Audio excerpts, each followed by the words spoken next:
But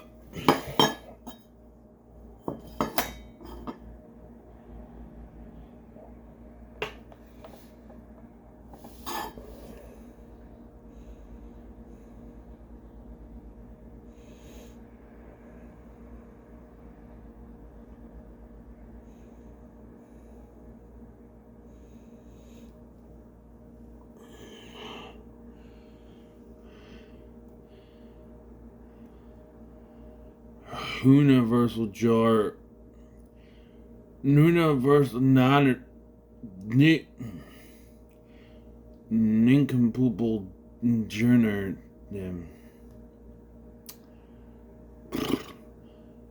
Juniversal Horror Month.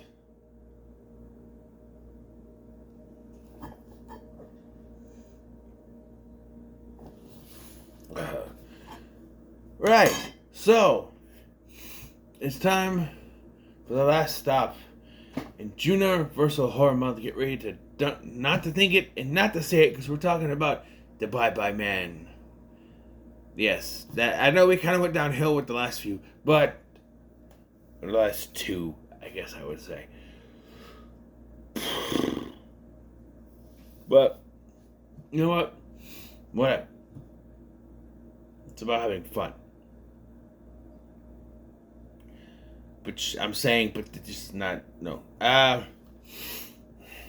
So this movie, it went back in 2017. It was filmed in 2015, put on the shelf, and then was supposed to be released in 2016. They pushed it to January of 2017. Yeah, yeah. I went to the theater to see this in January of 2017, and I thought it was okay. I even bought the movie. I mean, I bought Slender Man, and I think that movie's terrible, but I don't know. I can't say I ever actually liked this movie, but I didn't mind it. But watching it today, for the first time since the last review I did, yeah, it shows you how much I watch it. Wow. Just, wow. As you make these reviews, like I do, you start to realize stuff. It's not just a part of the times. This was not good when it came out. But it's one of those you can put on in the background while you're doing stuff. One of those kind of movies. That's why I buy bad horror movies, because if anything, you put it on in the background while you're doing stuff. You don't have to pay attention to it. It's just something, it's not a good one, so you can have something playing in the background. You know what I'm saying? The story. What story? Seriously, what story is there for this movie? There isn't one. It's based on a short story or a book or some shit where they use elements of this. The grotesque looking dog, the train, the coin, all a part of the story, which I didn't look into because I wasn't going to waste my time for this movie. They're all part of they're all part of the story. Decker Shadow's bringing at me, but they're just thrown in here without any explanation. And what we get as an excuse for why, like, the whole thing with this is why there's nothing is really explained. Is that, oh, you don't think it, you don't say it. We can't tell you anything because no one's supposed to know anything, because that's the point. Because if you tell someone, that's what spreads it. So we can't tell anyone. And even when we get to the research scene where Elliot is researching stuff, he doesn't learn shit. All he learns is not to think it, not to say it, and he learns about Larry Redmond, which leads him somewhere.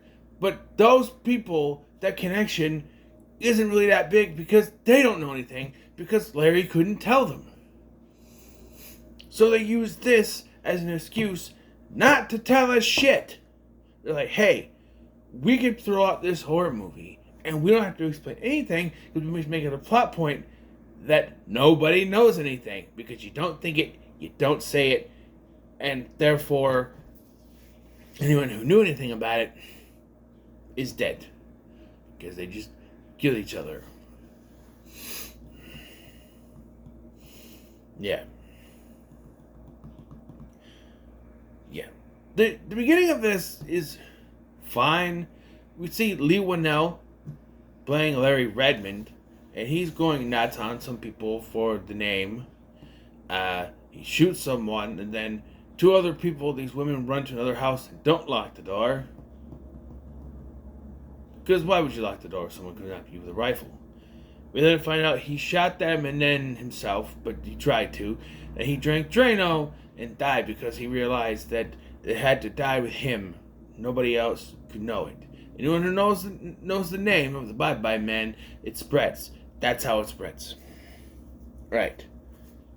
So why did you write it in your dresser drawer, your side table drawer, Larry? Why?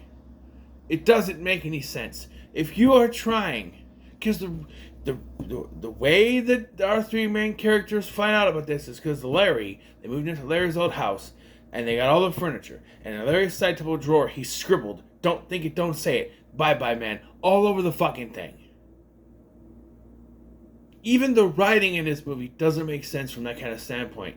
If Larry is trying to make sure that nobody could find out what it is, why would he leave that around? Why wouldn't he burn it? Why would he leave that there? It makes no sense to me. And you say, well, maybe he didn't have a chance to do it before. But no, that's bullshit too, because his little killing spree at the beginning of this, and then a flashback a little bit later, he clearly knew he wasn't coming out of this. He knew this was going to happen. He planned to off himself. So it doesn't make any sense why he would leave that, other than for our characters to find it. And then we have our characters. Elliot, played by dude from Percy Jackson 2 and Ouija. I don't even remember his name. Douglas Smith, brother of Gregory Smith, who was in Small Soldiers and Everwood, and is a director now. Oh, and also Douglas Smith was Jimmy Olsen for like 1 or 2 episodes of Superman and Lois. In the last season, when they decided they needed to do a backstory, and they explained why he wasn't around. Tell you what, for the short time he was there, he was actually pretty good. His best friend is John Henry, which is, I don't know, that's not a Superman thing, John Henry Irons, but anyway, played by Lucien Leviscount, who was supposed to be the lead in Supernatural Bloodlines before they passed on the pilot. And you know what? Something that always frustrated me is that they went back and finished the story with Wayward Sisters, but didn't try to finish anything. I get that kind of... I'm not talking about the whole monster bloodline thing. No, in Chicago. I'm not talking about that. I'm talking about the cliffhanger where Ennis, I think is the character's name, finds out his dad might still be alive. We could have wrapped that up. They could have met him on his hunting trip finding his dad. Trying to find his dad, and they help him find him. That's all you needed to do, but no. They don't even bring him back for anything. And then we have Girl. What is her name? Girl. It's Girl. And she's played by Christina Bonas. Bonus? Sasha. Her name is Sasha. Is it Sasha or is that the other chick? I think. Whatever. And they're moving into this house together. And, there's a weird edit here. When they go into the house, they're in the bathroom, and John is showing Elliot this weird thing, and then she comes in and is like, "I've seen bigger." And then it snap cuts, so they're in the kitchen, and they're kind of wrestling around, and she's by the stove, and I'm like, what kind of editing is that? I've seen it in other movies where you edit one person and you're in another place, but that's just weird editing.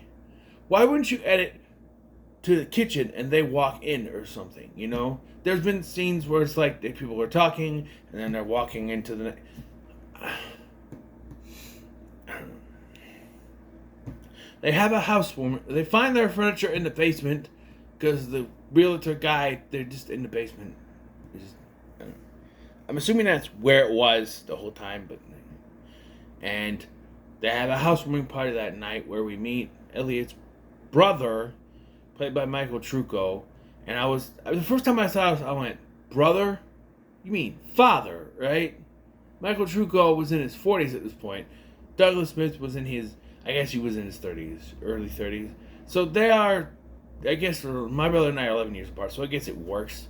And he's got his daughter with, and she's just running around doing what? She finds the coin, which doesn't, again, we never get any explanation for this coin, so we don't know how important it is because we never know. And then things just get weird. So the trailer, this is why I went to see it. The trailer, because editing, made this look spookier than it was. Not scary, but spooky.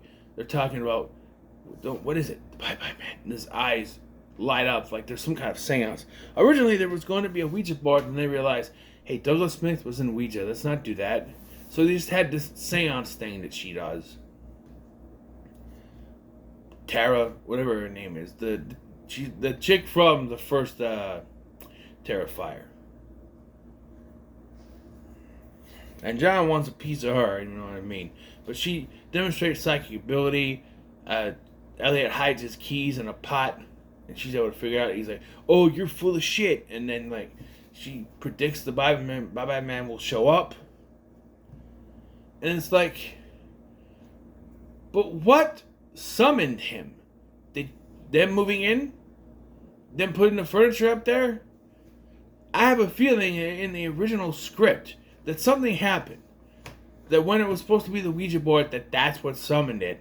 But they had to write the Ouija board out. And instead of the seance summoning this thing, because it was already starting to do stuff before she did anything. I don't know. I just don't know. And then weird things start to happen. It appears as if John is trying to flirt with Sasha. Sasha's getting sick. Elliot starts to get paranoid and thinks that Sasha and John are trying to fuck each other. And then this has actually started, so I think it's taking certain aspects, again, there's no explanation for this, of what they already have in their head and messing with it. Maybe Sasha was afraid of getting sick, already had a cold or something, and the Bye-Bye Man's making it worse. Maybe John had a crush on Sasha, and now that's amplifying as, as sort of an attraction. Why he appears to her, though, without this, I don't know. And maybe there was a hint of jealousy in there. Hey, jealousy. But there's no explanation for this. So he searches out information and goes to the library of all places. Search engine, the Bye-Bye Man, nothing. Don't say it. One match. Larry Redmond. And that brings to the old archives. Dusty archives, where he tells the librarian about this. They have a nice little conversation with the Bye-Bye Man, even though he's now figured out you're not supposed to think it or say it. He's just said it out loud. Yeah. Sure. And, by the way, the librarian is the lady from Dude, Where Was My Car? Oh, yeah, we ran this right there. But it'd be against regulation 2457 to give it to you. That lady who cut his hand off. Yeah, her. She's been in other things, but that's where I remember her from. She's also in Road Trip, I guess. I don't know.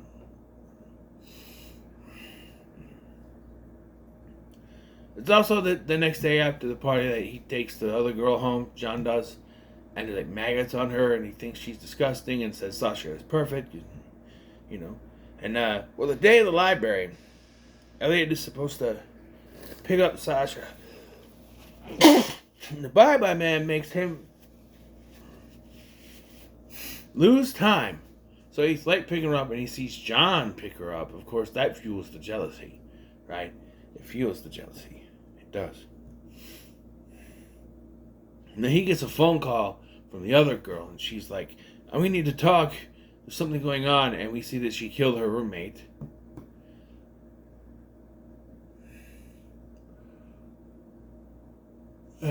When a car ride, she explains to him what has to happen. How does she know this? He had to go to the library and still didn't figure out much of anything.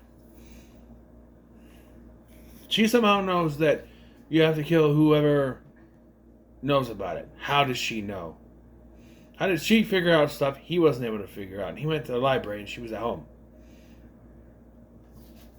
And even though she knows that the bye-bye man plays tricks on you, she sees this family's gonna get hit by a train and run towards the fucking train. Elliot, in his infinite wisdom, sees a bloody hammer in her bag, picks it up, and runs after her with it. Yeah, and because there is no family, the train driver, who of course hits her, claims to the cop, who is played by Trinity from The Matrix, Carrie-Anne Moss, also the mom in Disturbia, by the way, that he saw him chasing her with a bloody hammer. And no. So she automatically thinks that he's behind it, and this is movie cop mentality where it's like, no, you're not gonna do anything. You're coming with me. Come with me. Yeah, you did it. Come on. Not even gonna listen to a story. It doesn't help that he's acting fucking cuckoo, saying, "You didn't tell anyone, did you? You didn't tell anyone? No. Don't say anything." He's like, "Say what?" She's like, "Say what? What are you gonna say? What is it?" And the cop presence of this is almost non-existent, because you get this, you get another scene that she doesn't show up to the fucking end of the movie, right? Where it's like, she's like, they found evidence that the girl was going to, that killed her roommate, and she wrote a suicide note, and she admitting to killing the roommate and going after them. And then she turns to him and goes, "Oh, is that what happened? Found out she was going to do it and you snapped?" Really? You can't even think for 1 second that this chick was crazy. You're just still trying to turn it back around on him. But he's able to leave because they don't have anything on him. Virgil picks him up and then he goes home, where he sees them doing it, having sex, or getting busy, having sex, doing it. And then all of a sudden, John's just standing there. "What's the matter, Elliot?" And he beams him upside the head. He just beams him upside the head with a baseball bat. This is a metal pole thing from the fan. Just beams him upside the head with a baseball bat, which he just brushes off, but then collapses afterwards. And Elliot knows that something's going on. He knows that the bye-bye man is messing with his head. But he still ties up John and puts him in the basement. I guess he doesn't tie him up, he just throws him in the basement. Not that I would do anything, I guess, but no. He then gets a call from the librarian saying that they need to meet, they need to talk. And he's found Larry's widow. And we see that the librarian has now killed her family. How did she know that's what she had to do? Nothing is explained. We know that's what you have to do because Elliot has figured it. We know that's what you have to do because we've seen this movie before. But no one once explains what you're supposed to do. In fact, because we've seen with Larry. But the explanation doesn't happen until he goes to Larry's old house and talks to his widow. And she explains what happens. And that's how he learns that's what we're supposed to do. How did the other two people do that? And she's like, don't tell me, don't say anything. He doesn't. But like, then he sees her on fire, but realizes he's messing with him. Okay, cool. So he drives back and he's listening. Bye bye, bye bye happiness, farewell sweet caress, bye bye bye. That, and then he sees someone in the road, but he just drives right through them because it's, hallucination. Then the librarian teleports right in front of the car, and then she teleports in front of a tree. She's wounded. How did that work? Because you get by a car, you're in the road. She's now in front of a tree. How? I don't know. But he rushes home to save them. By this point, John has already gotten out of the basement and has found Sasha. But now, she's hallucinating him as Elliot, and he's hallucinating her as the other girl, who he thinks is gross. So he's backing away from her, and she's thinking it's Elliot. What's wrong, Elliot? What's wrong? And they don't hear each other talk fairly. And then when Elliot gets there, it seems as if John is trying to kill Sasha, and then there's a struggle, and the gun goes off, and it appears that John died. But surprise! It's Sasha. Why? Why do that? I don't know. And, we see that a fire is going to start. John is there all... And then the Bye-Bye Man kind of chases him downstairs, pokes him in the head, and you hear ding dong. That's before he chases downstairs. You hear ding dong. And magically, Virgil and the daughter and the niece, his daughter, are there. Why? Hey, we're here to see you. Open up, man. Why? It's nighttime. What are you doing? And so, to stop himself from saying it, he shoots himself in the head. And you see blood splatter on the window that Virgil's leaning against. But if the bullet was powerful enough to splatter blood on the window, it would be powerful enough for the bullet to also go through the window. But I digress. And this stops the Bye-Bye Man. But oh no, the daughter, she disappeared. She had to pee. Where'd she go? She went back where she found the little chest and the coin that is in the little side table drawer. But she couldn't read what it said because it was too dark. But Virgil heard him say bye-bye. So that's the setup for the sequel. Before he'd say, actually no, it was when the cop shows up. No, because I've said this before, he doesn't say anything. John is still alive. They wheel him out, and it seems like he's going to say anything, but doesn't. Everyone gets this wrong in saying that, not that it matters, because crap, that John tells her. He doesn't. It's the brother that would have been the setup for the next movie, not this. I'm just saying. And the movie ends. And you still have no fucking idea what the hell just happened. There's no explanation as to who or what the Bye-Bye Man is, because they did a workaround. Hey, if we just say, don't say it, if we just say, well, you can't know anything about it, because if you do, that's how it spreads, and then people will die. So, can't tell anyone anything about it. And we don't have to even try to adapt the story from the book. We can just do that.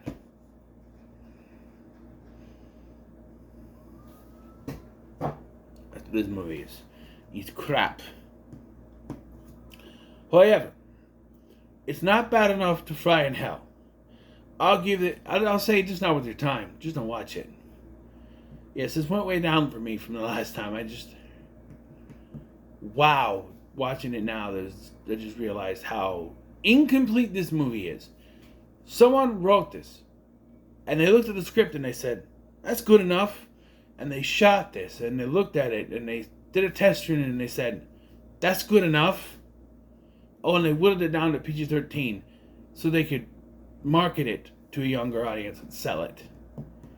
And you're not really missing much with the unrated cut. Few F-bombs here and there.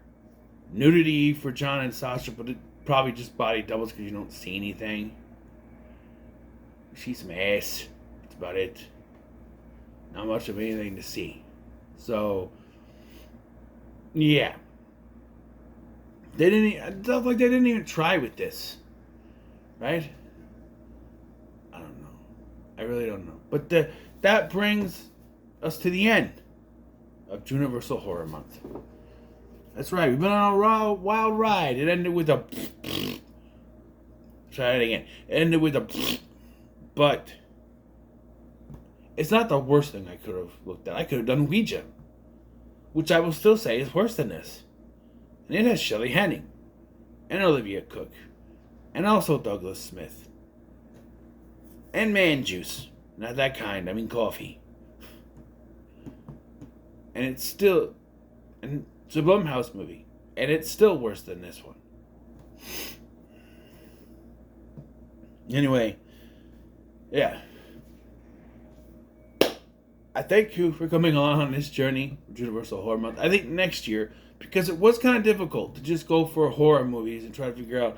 This was very last minute too. And unless I could find other Universal horror movies to do for next year, I think I'm going to switch it up and just do a Universal Studios month or Universal Pictures month and do movies like, say, E.T., Back to the Future, Jurassic Park, stuff like that. Revisit those things. By then I should be able to revisit. By next year I should be able to revisit this stuff. Just, I don't know. I kind of want to go do some of that stuff. You know what I mean? But, yeah. So what are your thoughts on the Bye Bye Man and Universal Horror Month as a whole? And comment so much, like, share, and subscribe.